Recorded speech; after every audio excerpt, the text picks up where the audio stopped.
That's like I said at the beginning of this podcast, on to other things.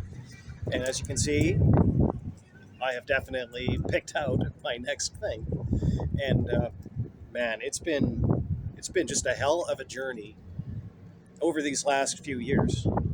I mean, I sat down a few weeks ago and I did something that I have not done. And actually, it's kind of crazy to realize it's actually been about 5 years since I actually watched a CFL football game of any kind, let alone watching an Edmonton Eskimos, Edmonton Elks game. And like I said as in a previous episode, it makes so much more difference when this team is actually respecting its history, respecting its legacy, and respecting the fans than it did when they made that name change, and they basically did it to appease a corporate sponsor that actually, if I'm not mistaken, I think that maybe that sponsor bolted anyway.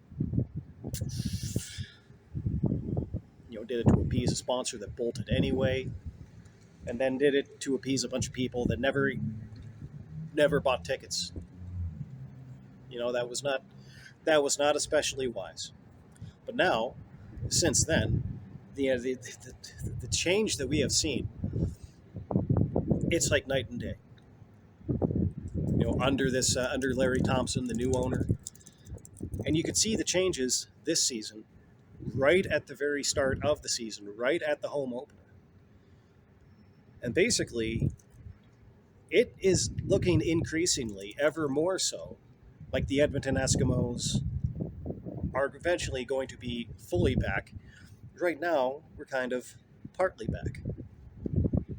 And so what do I mean when I say things like that? Well, at the season opener the home opener for this team this year, they removed pretty much everything that refers to the Edmonton Elks out of the stadium. Almost all of it is gone. That team logo that they came out with, they've actually taken that down. Pretty much every place where they had that, they've just replaced it with the EE. I think that the only place that anybody that was looking could find any reference to the actual Edmonton Elks, like on the actual field, was two things. There was one of the laundry hampers that they set out at the side of the field, in case somebody needs to make like a uniform change if they've had, something like a jersey get torn up or something and they have to change it. They had these hampers there to collect that, and like towels and things like that. And so that was the only thing there that actually had the Elks logo on it. The other thing is that it does say Elks on the front of the helmet. It doesn't have that Elks logo, the antlers on the side or anything like that. But it does say that there. And so, yeah, pretty much all of that stuff is gone, and now there's so much stuff that's actually coming back. So the fire truck is back, and they've actually brought it back even like inside the building during, after the team scores a touchdown. So they stopped doing this for a bunch of years. I don't know why they ever did. I don't think that they ever should have done it. I don't think they ever should have stopped, but they used to drive that fire truck around the running track there, and they used to use that to throw the little mini footballs into the crowd every time that they scored a touchdown. And that fire truck has written down the side, had it then, still has it now, Edmonton Eskimos. Boom. The team name is back again. And then on top of that, the old mascot that they had retired, they retired Nanook, the polar bear mascot. I thought it was kind of unnecessary, but Nanook is back, and then Spike, the other mascot that they brought in, now he's gone. So for a few seasons up until now, it was like Punter and Spike, and now it's going to be Punter and Nanook again. And if they ever retire Nanook, just don't do it. Like, we will riot. If you retire Nanook, we will riot. Okay, mark my words, I promise you that. And so, it's just kind of everything points to the direction that right now we're kind of at a soft relaunch as the Edmonton Eskimos. in a season or two, maybe this team goes back completely and we have a hard relaunch as the Edmonton Eskimos. And obviously, like, I would love to see that. But there is a question that I would like to pose during this segment of the podcast. That is, if this team does that, what are we going to do with this period of the team's history when they were the Edmonton Elks? Now, if we were to take a page from the book of the people that pushed so hard to have the team's name changed in the first place, we would disrespect it. We would disrespect it. Not only would we disrespect it, but we would be completely insufferable about it. We would be insufferable. We would be the biggest pests to anybody that was, disappointed in that decision. I don't actually think that would be the right thing to do.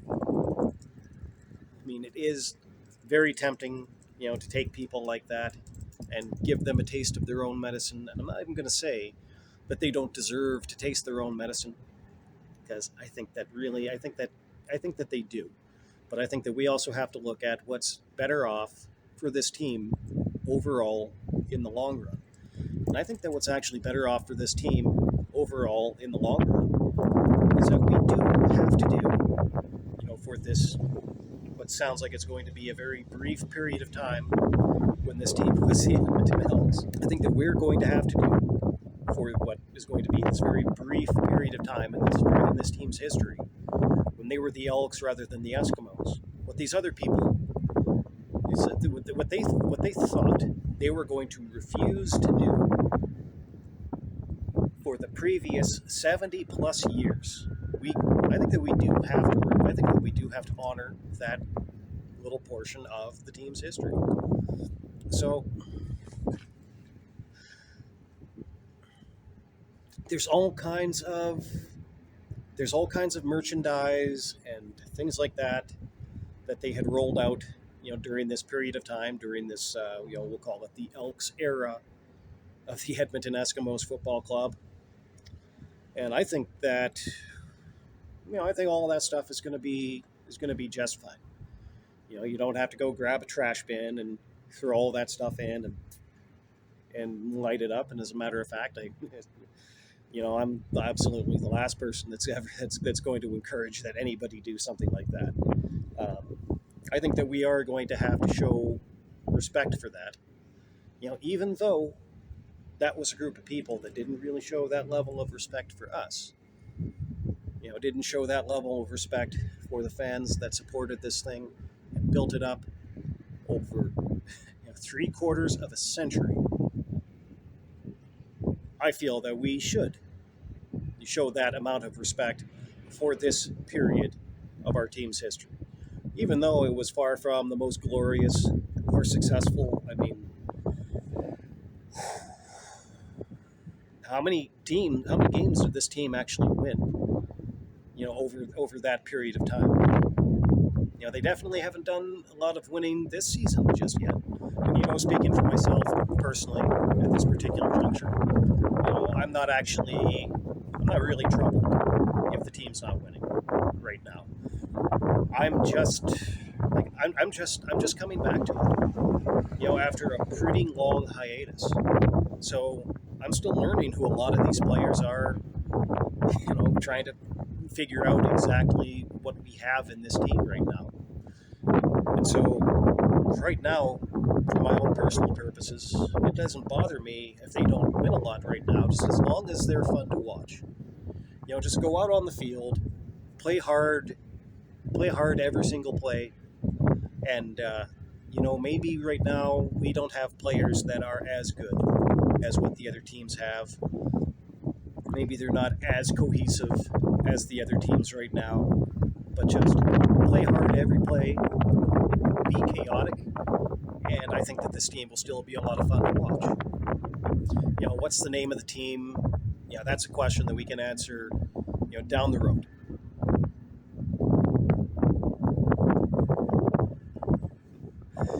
What's the name of the team? That's a question that we can answer down the road. I know the answer to that I want. We can answer that in the future. Right now, all I'm going to ask out of this team is that they just play hard and be fun to watch.